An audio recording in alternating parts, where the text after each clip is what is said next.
In the NBA, reputations stick, especially when the fans decide you're the villain. But every so often, a player flips the script. From being booed in every arena, to winning over the same fans who swore they'd never cheer again. These are the most hated NBA players who turned it all around and earned back the respect of the game. Starting with Dwight Howard, who was supposed to be the next great big man. In Orlando, he was unstoppable with 3 consecutive Defensive Player of the Year awards, 5 All-NBA first-team selections, and a trip to the 2009 Finals. But by 2012, everything changed, and what many people called the Dwightmare had begun. It started with months of trade rumors after word got out that Dwight wanted to join the Nets and play alongside his old friend Deron Williams.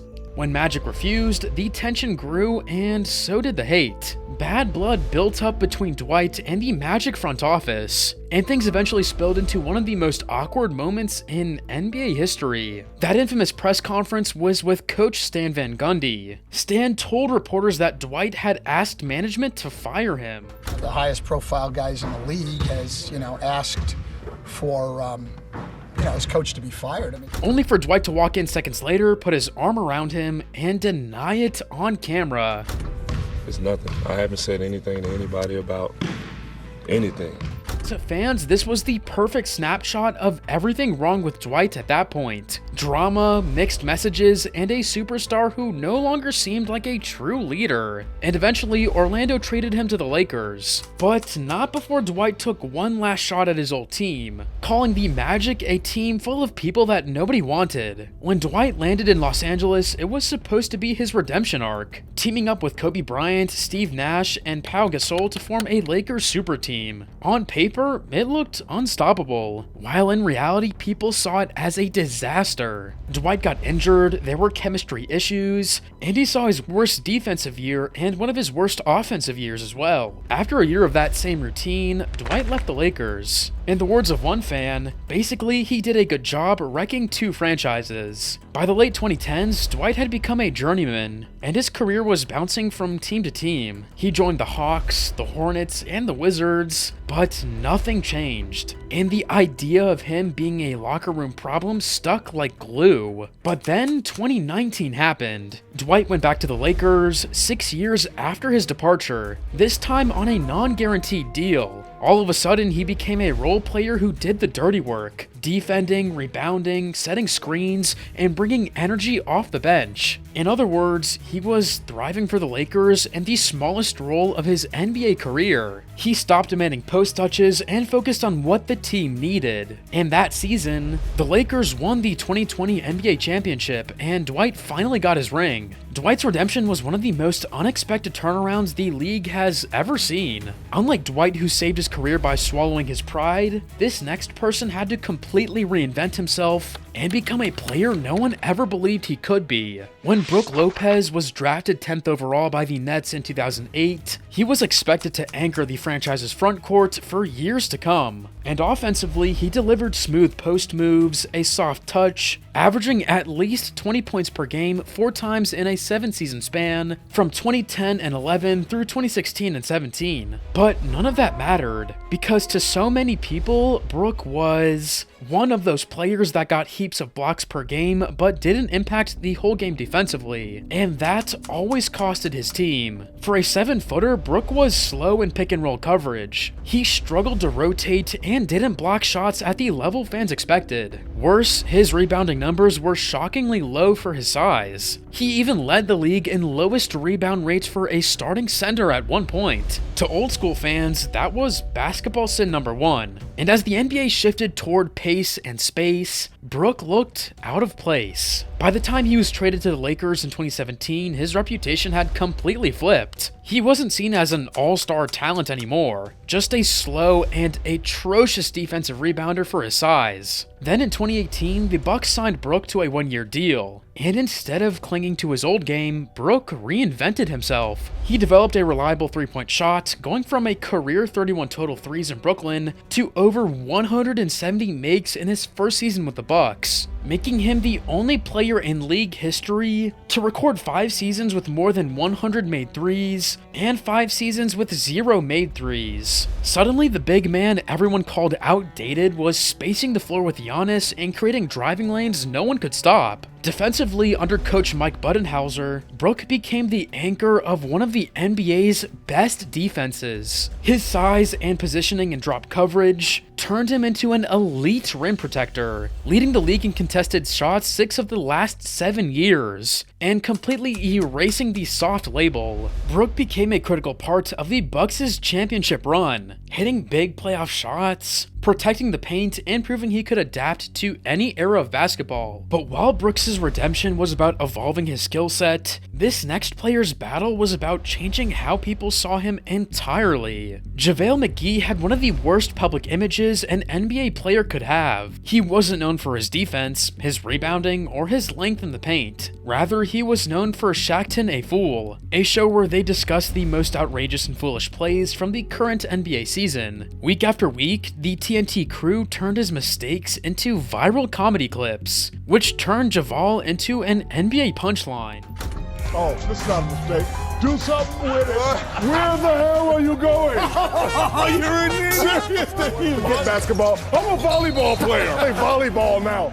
He was seen as goofy, unfocused, and undisciplined. Fans mocked him more than they respected him, with some of them going out of their way to call him things like the undisputed GOAT of Shaqtin' a Fool. And once your reputation in the league is the clumsy guy, it's almost impossible to shake it. JaVale's public image kept going downhill until it hit its lowest point during his time in Washington and Denver, where his athletic potential was overshadowed by one inconsistency or the other. Despite having all the physical tools an NBA player needs, he couldn't shake the public perception of him not taking himself seriously. But the thing about JaVale is he did care, and in 2016, when the Golden State Warriors took a chance on him, he showed it. Steve Kerr and that Warriors coaching staff had given him something he hadn't had in years: a defined role. In Steve's words, JaVale gives us something that we don't have with other centers. Just that ability to catch a lob and finish. I think he has the potential to help us. We'll see how it all goes. And the results were immediate. On a team with some of the best offensive players in the game, JaVale was able to find defensive holes and attract lobs like a magnet. Defenders were forced to either allow him free reign in the paint, or leave the likes of Stephen Curry, Klay Thompson, and Kevin Durant open for a three-point shot. He became a fan favorite in Golden State, not for being a meme, but for being an impact player. His energy off the bench was huge in their playoff runs, and in 2017 and 2018, he walked away with 2 championship rings. By the time he left Golden State, the narrative had flipped completely. He was no longer a walking blooper reel, but a proven winner. Then the Lakers picked him up in 2020, and he added a 3rd ring to his collection. Just like that, JaVale McGee went from Shaqtin' a Fool MVP to 3-time NBA champion. While JaVale's redemption came from finding the perfect role for himself, Zach LaVine's was about personal transformation, proving that the league had underestimated him for far too long.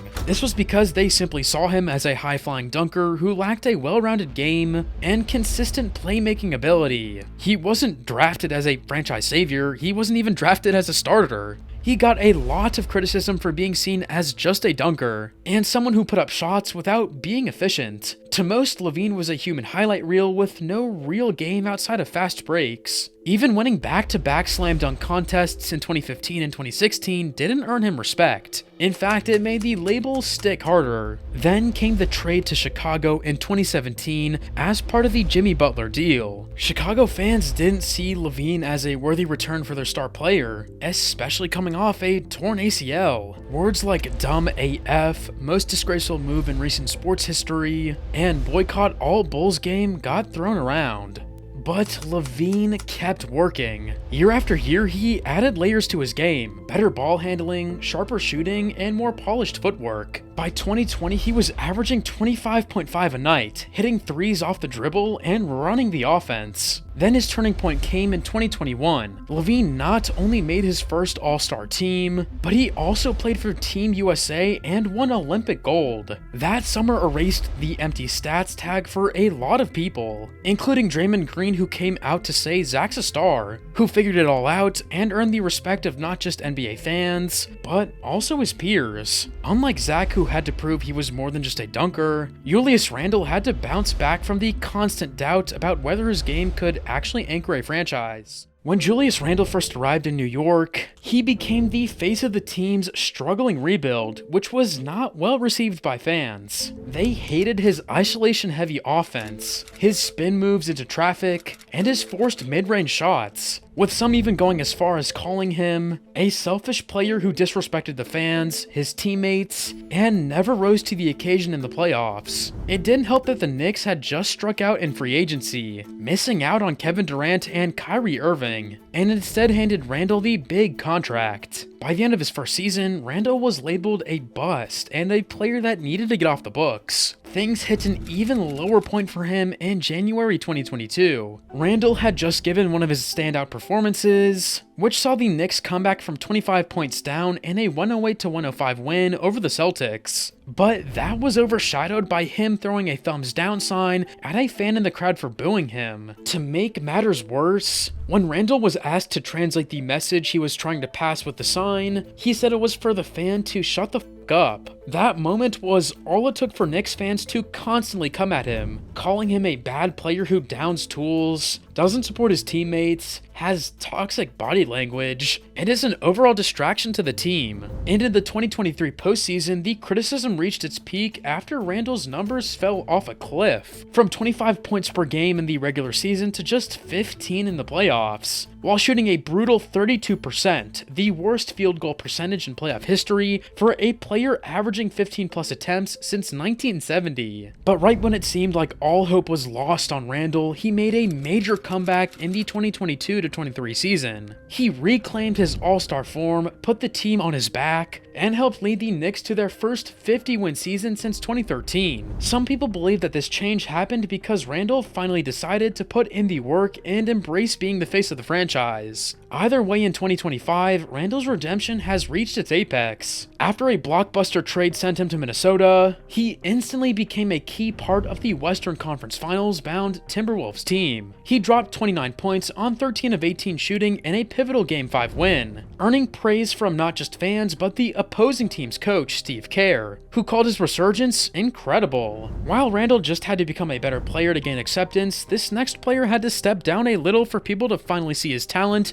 for what it was. When Carmelo Anthony came into the NBA in 2003, most people saw him as a savior. And from his very first game, he proved a lot of them right by winning the Rookie of the Month every single month of his rookie season, averaging 21 points per game, 6.1 rebounds, and 2.8 assists in 82 games in his rookie season in 2003-04, and getting into the playoffs in his first season. But somewhere along the way, the love started to fade, and part of that narrative shifted from how talented Melo was to how much he was behind LeBron. The media made sure people remembered that Carmelo was a more skilled scorer, but Bron was a freak of nature and was more of an unstoppable player every chance they got. Then there were also the defense criticisms. Melo was branded as a lazy defender, the kind of player who could drop 30 points but give up just as many on the other end. By the time he forced his way out of Denver in 2011 to join the New York Knicks, the insults had upgraded from lazy to selfish. And in New York, the microscope to focus on his flaws only got bigger. Despite him winning a scoring title in 2013, all the media focused on was the Knicks not making the playoffs and painting Melo as a guy who only cared about points, not winning. Things got worse late in his career in Oklahoma City, then Houston. Melo was labeled washed after just a few bad months. Suddenly, he went from a perennial all-star to out of the league entirely in 2019. Melo could have retired right there, with critics writing the final chapter for him, but he didn't.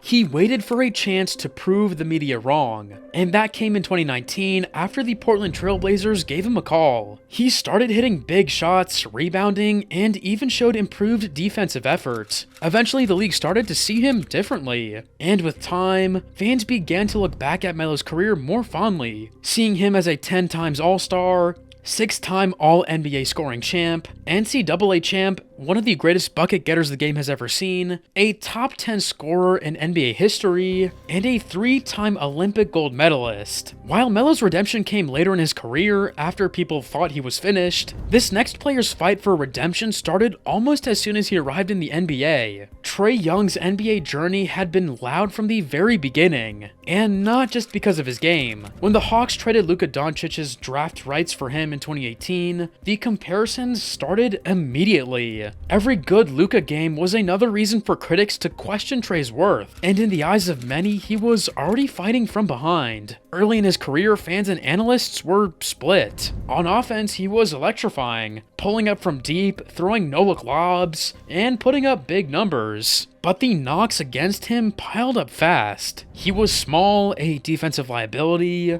and some said his playstyle relied too much on hunting for fouls. It's not just the fact that he draws an inordinate amount of fouls, many of which are BS, it's his entitlement that he deserves every call. And when he goes into contact and doesn't get said call, he acts like a petulant child. However, Trae's biggest wave of hate didn't come from his playing style, but his personality on the court. Trae played with swagger and sometimes outright cockiness. To his supporters, that was confidence. To his critics, it was arrogance. And most people came to believe his critics after his tipping point at the 2021 playoffs. In the first round against the New York Knicks, Trae didn't just beat them, he humiliated them, with the crowd chanting insults at him all night. In the words of a Knicks fan, he kicked our asses in a playoff series on our home court while we were clowning him. He hit dagger shots, shushed the crowd, and even took a bow afterwards. It was villain behavior in its purest form for so many people. Because he stunted the Knicks' 4th seed team in 2020 to 2021 and gloated about it. It earned him a lot of hate from Knicks fans as well as some neutral fans too, but it also made him unforgettable. That 2021 playoff run was one of the most impressive by a young guard in years. And it was only the beginning. He led the Hawks past the Knicks, then shocked the top-seeded Sixers in a 7-game series, and took Atlanta to the Eastern Conference Finals, something the franchise hadn't done in decades. Even though the Hawks lost by the end of that run, even the people who disliked him had to admit he was the real deal because he couldn't get that type of hate if he wasn't. In other words, if a whole ass city hates you, that means you're doing it right. While Trae's reputation issues came from how people viewed his style of play, this next player's battle was about proving he could even stay on the court long enough and lead a team while doing it. Before Kyle Lowry became the heart of the Toronto Raptors, he was seen as a brash, defiant journeyman who had a reputation for clashing with coaches and grumbling over his role. Early in his career with Memphis and Houston, he struggled to secure a starting role because of his attitude problems and the injuries that held him back. By the time he was traded to Toronto in 2012, he wasn't seen as a future star, more like a solid backup point guard who might never reach his full potential in the eyes of many fans. Then came his first few years with the Raptors. Toronto fans didn't immediately warm to him because he was inconsistent. His conditioning was criticized, and there were rumors he might be traded for the Knicks among Shumpert in 2013. Even when the Raptors started making the playoffs, Lowry gained a reputation for underperforming in the postseason, with critics pointing out his shooting slumps and struggles in big moments. But then Lowry's mindset shifted. He committed to the little things, sharpened his focus on leadership and communication, and embraced the need to adapt and improve his game. Even after the heartbreak of multiple playoff disappointments, Lowry stayed loyal to the franchise. And then the ultimate turning point came in the 2018-19 season. After the Raptors traded DeRozan for Kawhi Leonard, Lowry made it clear that he was ready to work. He took charge, set up teammates, and made the crucial plays that don't always show in the box score. That postseason, he shed the choker label for good, helping lead Toronto to its first ever NBA championship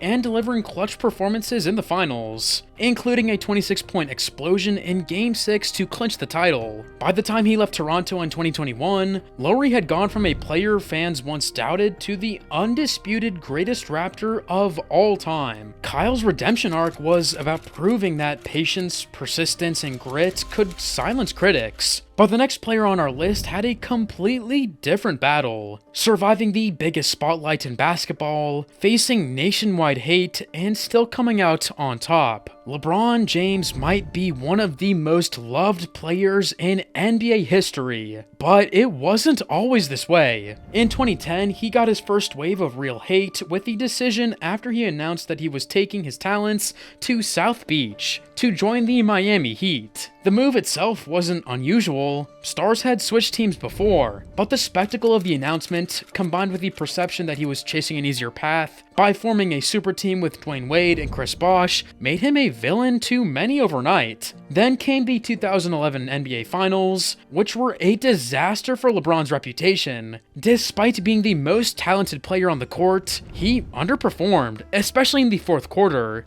He averaged just 2.2 points in the fourth quarters of the series, totaling only 11 points in those situations, a steep drop from the 7.6 he averaged per fourth quarter in the previous 3 series. And the Heat eventually lost 86-83 to the Dallas Mavericks. Critics called him soft, accusing him of disappearing in big moments, and arguing that he wasn't built for the pressure that came with being the GOAT, as Michael Jordan, who he was constantly compared to, never had a moment this embarrassing. MJ never scored under double digits in a finals game, nor hid behind a teammate, or got outscored by a role player with no all-star appearances, or folded with the number 1 seed with the better roster. For years, the narrative around LeBron was that he couldn't win when it mattered. Even when he finally captured 2 championships with the Heat, critics claimed they didn't count as much because he joined a super team. It wasn't until 2014 that the narrative started to change. After LeBron's return to Cleveland, people saw this as a move LeBron made to deliver a championship to a city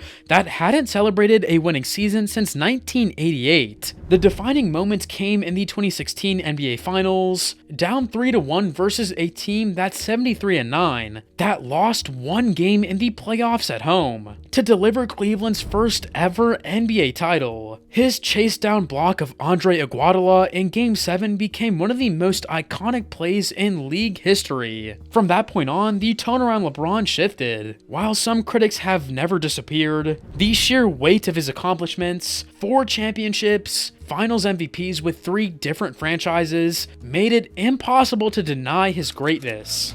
Now, if you'd like to support me, please hit the subscribe button and feel free to watch my newest upload here.